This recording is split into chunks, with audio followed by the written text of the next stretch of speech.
impressed by this stroller. But this is a really good one. This is by Trak. I'm not endorsing anything, but this will give you some ideas of what to look for in a stroller, or maybe find that this one's a good one for your child.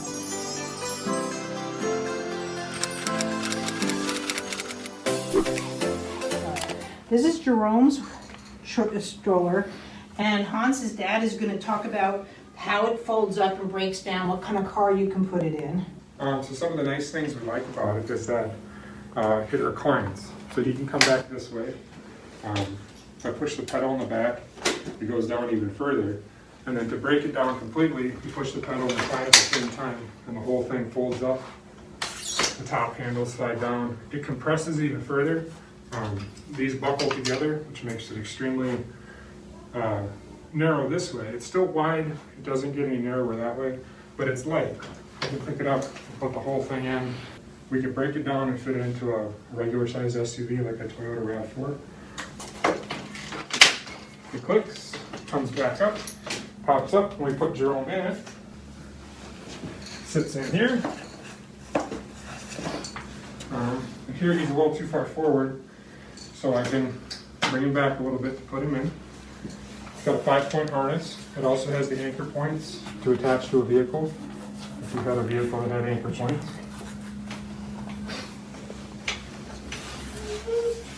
Any child that's going to be transported in a public school system like a bus has to have an anchor point stroller or wheelchair. Otherwise, it cannot be in the school system in the U.S. So that's what we're talking about.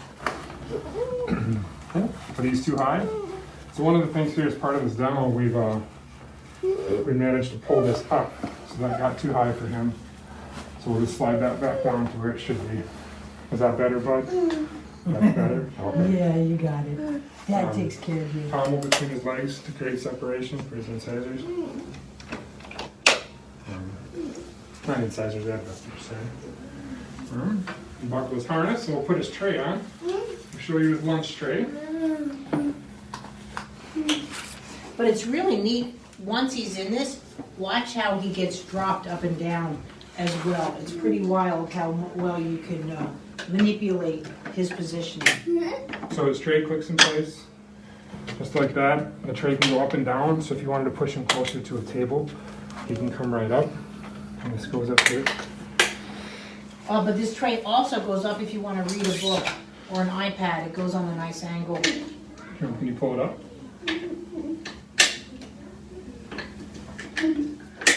So it can come all the way to there if you were to choose. The tray is independent from the back, so if he's here and he liked reading at this angle, I can pull him back even farther. And that independence is important. A lot of wheelchairs are fixed on a 90-degree angle, but yeah, he can move his tray around depending on what he's playing with. Like he might want a little bit of a tilt for food, or more flat if he's got toys, because they'll slide out the back. This tends to be his favorite position, where the back is up, but his pelvis is rotated just a little bit down. But he can come all the way back by reclining first, and then here. And Michelle wanted to sit at the kitchen table and brush his teeth. Jerome, can you put your head back? Let's see. I can even give him a movement lesson from here. It's just nice and comfortable with all of that, and it fits him so well. It doesn't mess with his vestibular. But this is the part I really like for the dads and tall people in general. Look at how he can adjust the handles as well. So if you're small, you know, a lot of, you kill your backs, because usually most wheelchairs are from like almost this or a lower angle, and you're bent over, whereas this adjusts to the parents. It flips in place.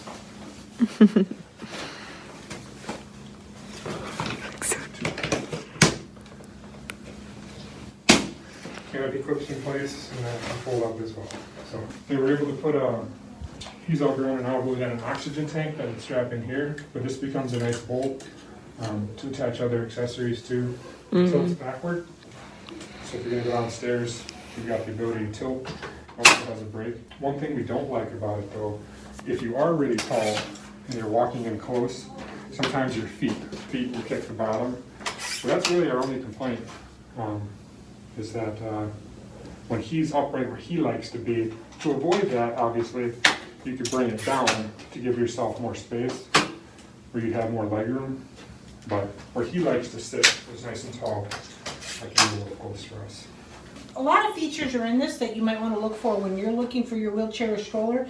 But again, just watching how Hans can just pivot this around, even having the big wheels. There's still big wheels up front, so they're not going to get caught in the gravel. But how nicely this thing really, okay, so you can lock it straight on. But the fact that you can really pivot this thing in small spaces. Lots of times when you're doing with a wheelchair, those front ends are locked. And so you have to go straight or you have to go back into something. Whereas here, I mean, literally like, this is nothing. I'm not pushing him. He's really almost self-propelled. It's a very light feature. Thanks, guys. I thought this would be helpful.